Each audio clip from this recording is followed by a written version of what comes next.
سلام، نتمنى يلقاكم هذا الفيديو وانتم كتشاهدوه في احسن الاحوال يا رب وبشركم مبروكه. وصفتنا لهذا النهار هذا اصابع التمر بالزرجلان اولا السمسم اللي كيجيو هشاش ولداد وبنان اللي جامعين ما بين القرمشه والتعليكه، ومذاقهم خطير خطير البنات. الا جربتوا هاد الاصابع هادو غادي تعرفوني علاش كنهضر. كيجيو هانتوما كيجيو معلكين وفي نفس الوقت كيجيو مقرمشين ولداد، ما تشبعوش منهم البنات، ما تشبعوش منهم. لهذا انا كنصحكم باش تجربوهم. اللي اول مره كيشوف القناه الشارك عندي مرحبا به، الا عجباتو القناه ديالتي بطبيعه الحال وديروا لي واحد لايك للفيديو، جزاكم الله كل خير. وندوزو للمقادير. غادي ندير معكم المقادير والطريقه في نفس الوقت. المرحله الاولى كندير في هذا الخلاط الكهربائي نص كاس ديال سنيده وكاس الا ربع ديال زيت نباتي. كنعبر معكم هنا بكاس ديال العنبه. تندير 2 بيضات، واللي عنده فاني يقدر يدير واحد ساشي ديال الفاني، انا غير ما متواجدش عندي ما درتوش. صافي كنطحن هاد المكونات هادو مزيان مع بعضياتهم.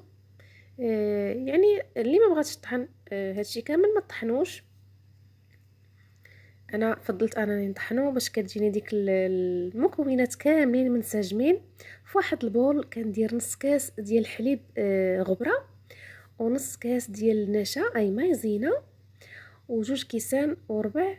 تقدروا ديروا 2 كيسان ونص، انا غير خفت لا تجيني العجينه هكا قاصحه.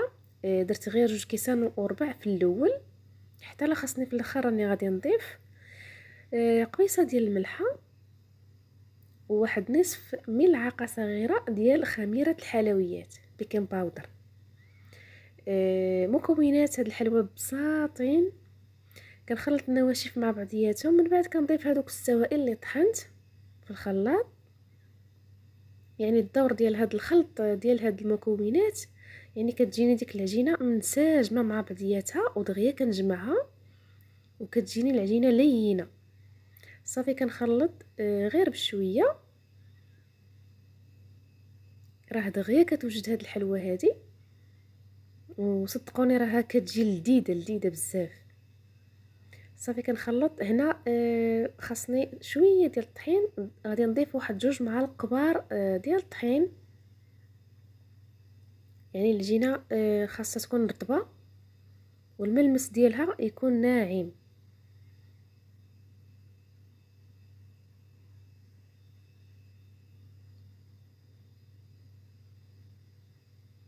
صافي هنا من بعد ما جمعتها غادي نخليها ترتاح واحد 10 دقائق. غادي نغطيها بالسلوفان ونخليها جانبا، وغادي ندوز باش نحضر معاكم العجينه ديال التمر. انا صراحه خديتها جاهزه عندي هنايا 500 غرام ديال التمر. النوعيه هذه نوعيه مزيانه. ضفت ليه معلقه صغيره ديال القرفه وجوج معالق كبار ديال زيت المائده. كنخلطهم مزيان مع بعضياتهم حتى كيدخل داك الزيت في التمر، باش ديك العجينه كنتحصل ديك العجينه كتكون رطبه. صافي كنشكل منها اصابع. من بعد هنا عندي واحد القدر صراحه ما عبرتش، ولكن واحد الكميه ديال السمسم اولا الزنجلان. ضفت ليهم 2 معالق كبار ديال الماء ومعلقه كبيره اولا معلقه ونص ديال العسل على حسب الكميه. وكنخلط مزيان داك الزنجلان اولا السمسم مع الماء والعسل حتى كيتلبس مزيان بداك العسل والماء، وكنخليه جانبا. وهنا كنشكل داك الاصابع ديال التمر باش كنسهل عليا الخدمه. اللي وصلت معايا لهنا اولا اللي وصل معايا لهنا ما ينسانيش من داك اللايك، جزاكم الله كل خير. صافي هنا كناخذ واحد البلاستيكه وكناخذ واحد القدر من العجين، شويه ديال العجينه، وكنبسطها على هذا الشكل تقريبا مستطيل.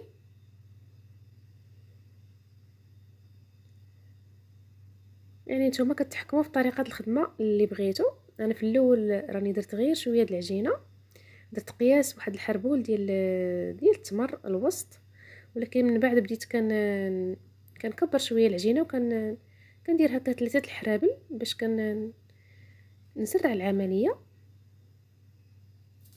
في الاول درت غير يعني غير قمت حربول واحد، صافي راه الفيديو شارح نفسه بطريقه سهله، والعجينه ما كتمحناش، يعني العجينه كطوع معنا. صافي من بعد ما شكلت حربول كنديه ونجيبو. يعني السمك نتوما كتحكموا فيه، راه فيه غير ديك ربع اولا نصف معلقه صغيره ديال الخميره، راه ما كتنتفخش بزاف. يعني الحجم اللي درتوه راه غادي يبقى كتنتفخ شي شويه ماشي بزاف. الا بغيتوهم هكا رقاقين رقوا هذاك الحربول، وكندوزو مزيان بداك السمسم اولا الزنجلان مزيان حتى كيتلبس، وكنخليه جانبا. صافي كنكمل بنفس الطريقه حتى كنسالي الكميه ديالتي كامله.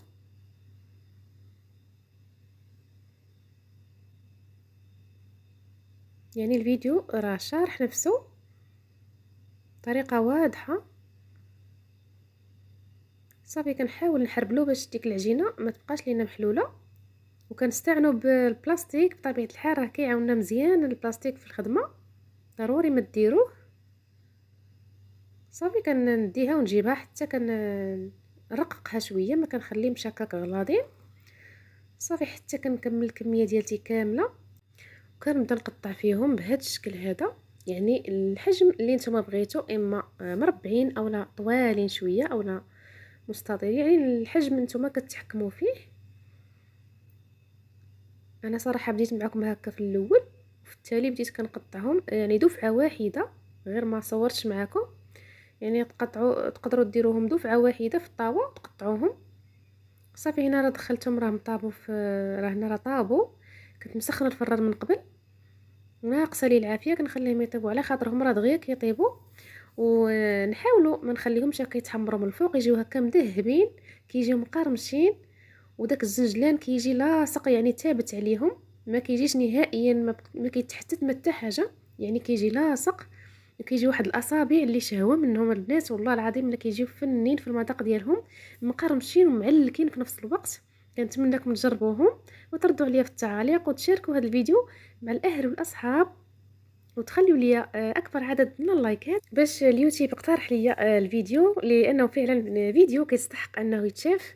وعلاش لا تجربوا هذه الحليوه هذه في هذا العيد، لان فعلا كتستحق. شوفوا معايا كيفاش كتجي معلكه، وهذيك العجينه كتجي هشيشه بزاف، وديك التعليكه والهشاشه يعني عطاو واحد المذاق اللي مميز واكثر من رائع.